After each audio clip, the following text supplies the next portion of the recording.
मेरा टॉपिक है आज कोलम्ब्स लॉ। लास्ट 2 वीडियोस आपने देख लिए होंगे इलेक्ट्रिक चार्ज पे। होप है आपको कोई भी कंफ्यूजन नहीं रहा होगा। ठीक है, तो कोलम्ब्स लॉ दिया था चार्ल्स अगस्त ने दी कोलम्ब्स, साइंटिस्ट था 1785 में। ये फ्रांस का साइंटिस्ट था, तो इन्होंने कोलम्ब्स लॉ के बारे में बताया था। ठीक है, और मैं आपको एक नॉलेज के लिए बात बता देता हूँ। जो एफिल टावर है फ्रांस में, उसमें 72 दिग्गजों का नाम लिखा हुआ है एफिल टावर में, जिसमें से एक नाम कोलम्ब का भी है। ठीक है, तो ये नॉलेज की बात है, कोई एग्जाम में आने वाली बात नहीं है। ठीक है, तो अभी कोलम्ब्स लॉ के बारे में बताऊंगा। तो कोलम्ब्स लॉ क्या था? ये दो चार्ज पॉइंट चार्ज लिया हमने, Q1 एक Q2। मैंने नाम बोला पॉइंट चार्ज। जैसे आपने 11th में पढ़ा होगा पॉइंट मास। पॉइंट मास क्या था? पॉइंट मास वो था जैसे कोई भी पार्टिकल या कोई भी सिस्टम अपने साइज से बहुत ज्यादा कंपेरेटिव टू बहुत ज्यादा लॉन्ग डिस्टेंस ट्रेवल करे, तो उस पार्टिकल या उस सिस्टम को बोला गया हमने पॉइंट मास। ऐसे सेम ही पॉइंट चार्ज के बारे में। ठीक है, तो दो चार्जेस Q1 और Q2 लिए। अब इनके भी क्या लिखा हमने? फोर्स। तो जो फोर्स था F से डिनोट किया मैंने Q1। अगर मान लो इसके पास 1 कूलम चार्ज है, इसके पास 1 कूलम चार्ज है, तो फोर्स हो जाता था 1 न्यूटन। अगर इसके पास 2 कूलम है, 2 कूलम है, तो फोर्स हो गया 4 न्यूटन। लेकिन जब इनके पास 3 कूलम आया, 3 कूलम, तो फोर्स 6 न्यूटन नहीं हुआ, फोर्स हुआ 9 न्यूटन। तो क्या पता चला कि दो चार्जेस सम नहीं हो रहे, उनका क्या है? मल्टीप्लिकेशन हो रही है। ठीक है, तो यानी फोर्स किस पे डिपेंड कर रहा है? उनकी मल्टीप्लाई करने पर। तो force that is proportional to Q1 and Q2। अब इनके बीच में कोई सेपरेशन है, जिसको लिख दिया मैंने R, डिस्टेंस। तो जो फोर्स है वो डिक्रीज हो रहा है 1/r² की फॉर्म में। तो फोर्स फॉलो कर रहा है इनवर्स स्क्वायर लॉ।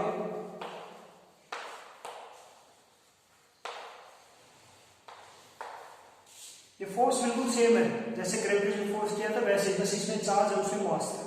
ठीक है, तो फोर्स क्या हो गया?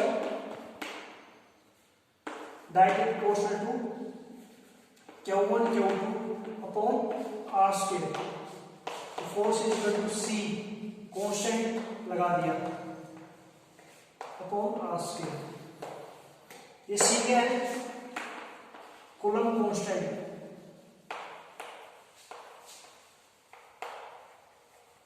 और इसकी वैल्यू है 9 × 10⁹ इन फ्री स्पेस। इसकी यूनिट और डायमेंशन फॉर्मूला अभी मैं निकालूंगा, तब बताता हूं। ठीक है, तो फोर्स की डेफिनेशन क्या होगी? The force Coulomb's law it's states that,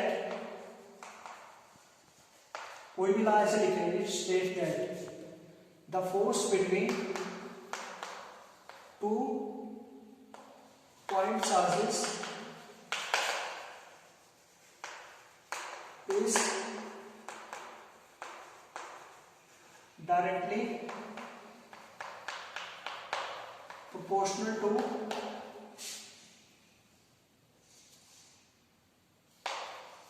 product of charges and inversely proportional to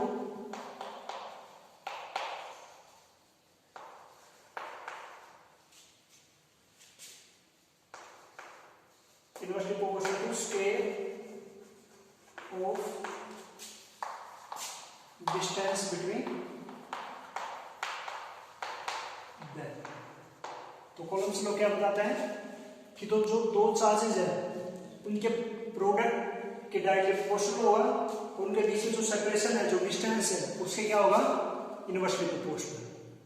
ठीक है, ये था कोलम्ब्स लॉ। अब ये जो सी बताया मैंने, इस सी को लिखते हैं 1/4 पाई एप्सिलॉन नॉट। ये क्या होता है? परमिटिविटी।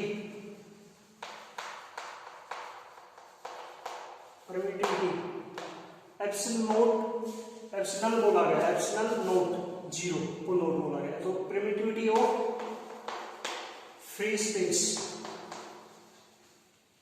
ठीक है। और इसकी वैल्यू होती है टोटल की 9 × 10⁹ अब इसकी यूनिट वगैरह टाइप से फॉर्मूला देखो। अब पहले यूनिट के बारे में बात करेंगे, unit of permittivity.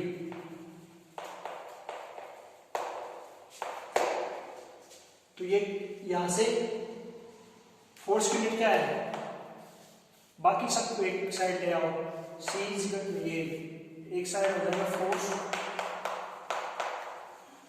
Q1 Q2 upon R square, एक साइड लेके आओ 1/4 पाई Q1 Q2 F और आर स्क्वायर। तो यूनिट क्या होगी इसकी? यूनिट कॉलम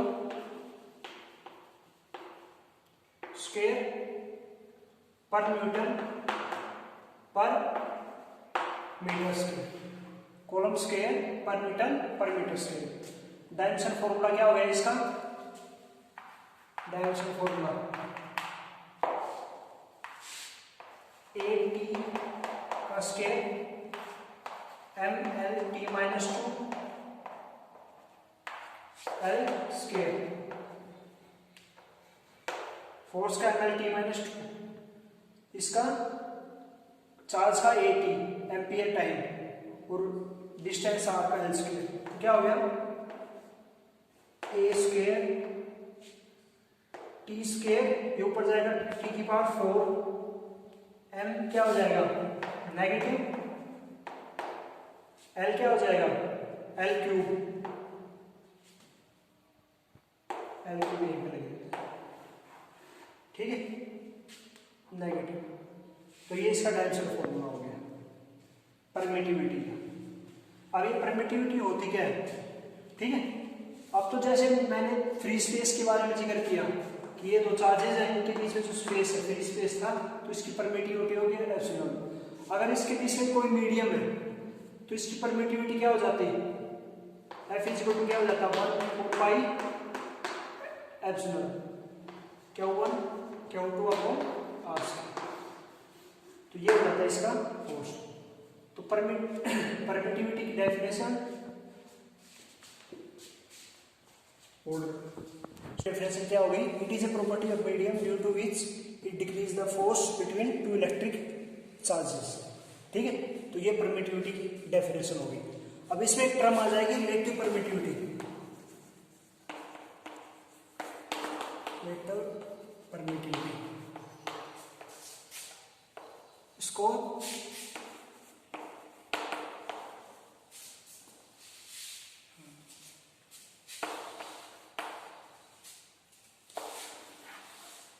रिलेटिव परमिटिविटी की डेफिनेशन क्या होगी? It is ratio of permittivity of medium, it is ratio of permittivity of medium to permittivity of free space, ठीक है। इसको K से भी नोट कर सकते हैं हम। K का इसको बोल देते हैं डाइलेक्ट्रिक कांस्टेंट, ठीक है। तो ये परमिटिविटी के बारे में था। वेक्टर फॉर्म में देखना, ये दो चार्ज है Q1 और ये Q2, इनके बीच में सेपरेशन है। अभी सेपरेशन देखना ध्यान से आप। इसको लिखूंगा मैं R21। तो R21 का मतलब क्या है? Distance of charge 2 from charge 1। तो distance of charge two from charge one, ठीक है। तो इसकी डायरेक्शन ये, अब चार्ज वन टू क्या होगा, वो इस साइड डायरेक्शन कि charge distance from one two from किससे, टू से, ठीक है। तो अब इसमें जो फोर्स लगेगा उसको बोलेंगे हम, इस साइड जो फोर्स लगेगा उसको बोल दिया F21, यानी force of charge two due to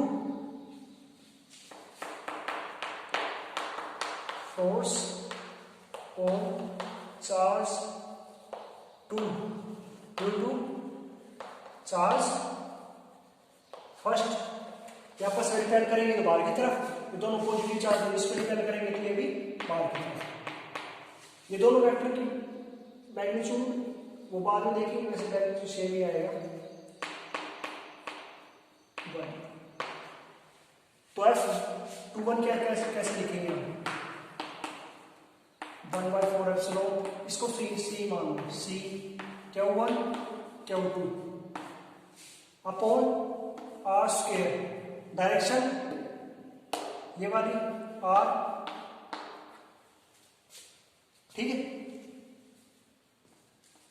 अब इसको एक वो है ए वेक्टर, इसको कैसे लिखते हैं हम, A cap, unit vector A vector upon A का मैग्नीट्यूड, ऐसे लिखते हैं ना।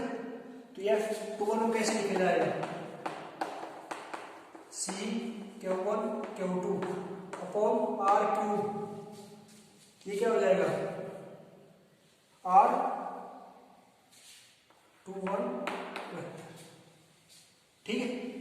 सिमिलरली F12 क्या लिखा जाएगा, सी Q1 Q2 R cube R unit vector, ठीक है। ये दोनों क्या वेक्टर सेम है, बट डायरेक्शन क्या है इनकी, अपोजिट है, एक की 21 है, एक की 12। तो these forces are equal and opposite, ठीक है। ये इसमें रखो तो इसमें रख दो, आप नहीं तो ये वेक्टर में रखो तो आप वेक्टर में रख सकते हो, ठीक है। ये था R12 और R2, यह इक्वल एंड अपोजिट है। अब हम कंपैरिजन करेंगे कोलम्स लॉ जो इलेक्ट्रोस्टैटिक फोर्स है और ग्रेविटेशन लॉ, ठीक है, जो ग्रेविटेशन फोर्स। तो पहले सिमिलरिटी देखेंगे, बोथ आर सेंट्रल फोर्स, यानी दोनों में जैसे Q1 था Q2, उनके बीच में जो लाइन जो आएंगे इससे दोनों पर डिपेंडेंट है, ऐसे ही वो M1 और M2 ये भी सेंट्रल फोर्स था, ठीक है। बोथ हो गए इनवर्स स्क्वायर लॉ। जो इलेक्ट्रोस्टैटिक फोर्स था उसमें भी 1/r स्क्वायर का जिक्र आया, और ग्रेविटेशनल फोर्स है उसमें भी आप 1/r स्क्वायर देखते हैं, ठीक है। तो दोनों इनवर्स स्क्वायर लॉ फॉलो करेंगे। Third, both are long range force, तो उनकी रेंज है बहुत ज्यादा है, ठीक है। फोर्थ है both are conservative force. Conservative force का मतलब क्या है, अगर वो जैसे कंजर्वेटिव फोर्स क्या पढ़ा था आपने, हम अगर ए से बी आए या इस पाथ से आए या इस पाथ से, तीनों पाथ से आए, सभी में वर्क क्या रहे, सेम रहे, ठीक है। तो वो होते हैं कंजर्वेटिव फोर्स। तो दोनों फोर्स है इलेक्ट्रोस्टैटिक्स और ग्रेविटेशनल फोर्स, दोनों क्या है कंजर्वेटिव फोर्स। अब इनके बीच में डिफरेंसेस, तो सबसे पहले डिफरेंसेस क्या हो जाता है कि जो ग्रेविटेशनल फोर्स है वो क्या है, नॉट चार्ज डिपेंडेंट, वो क्या है मास डिपेंडेंट है, ठीक है। ये मास डिपेंडेंट, और जो कोलम्स फोर्स है वो क्या है चार्ज डिपेंडेंट।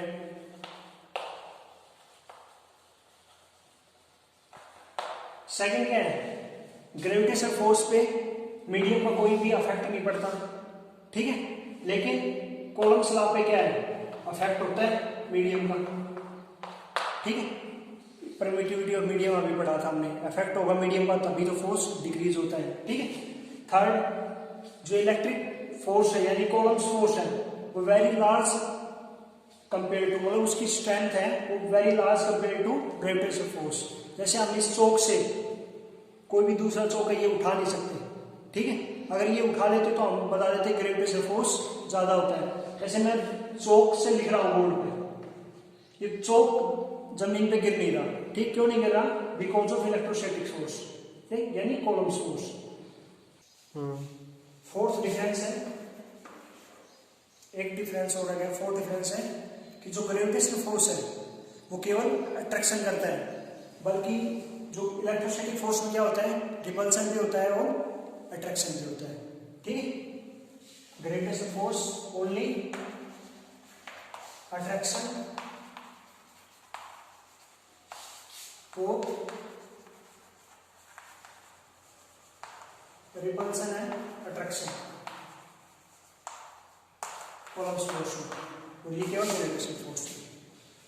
तो बच्चों ये सिमिलरिटी और ये डिफरेंसेस थे कौलम्ब्स लॉ एंड ग्रेविटेशन लॉ में, ठीक है। अगर आपको कोई डाउट हो तो आप कमेंट बॉक्स में शेयर कर सकते हैं।